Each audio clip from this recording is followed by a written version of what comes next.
Naaresto ng pinagsamang puwersa ng Paluan Municipal Police Station 402nd Bravo Maneuver Company Regional Mobile Force Battalion at 4th Mobile Platoon, 2nd Occidental Mindoro Force Mobile Company ang isang lalaki na pinaghahanap dahil sa kasong sexual. Kinilala ang suspect na si alias Francis, 36 anyos, may asawa at mangingisda, residente ng Sitio Agmilasan, Barangay Harrison, Paluan, Occidental, Mindoro. Naaresto siya noong ika-9 ng Setyembre taong kasalukuyan sa Barangay 3, Silahis ng Pag-asa, Paluan, Occidental, Mindoro.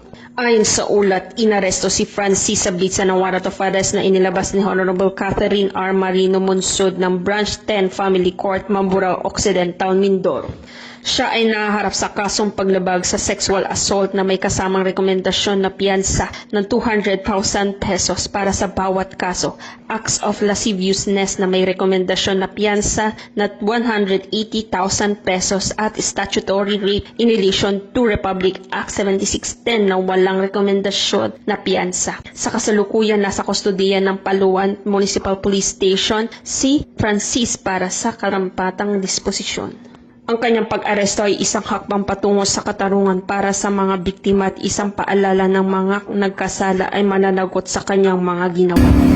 Mula dito sa Calapan City, Oriental, Mindoro, ako ang inyong PNN correspondent, Patrolwoman Eloisa Joy Liberedo, alagad ng batas, tagataguyod ng Balitang Pulis.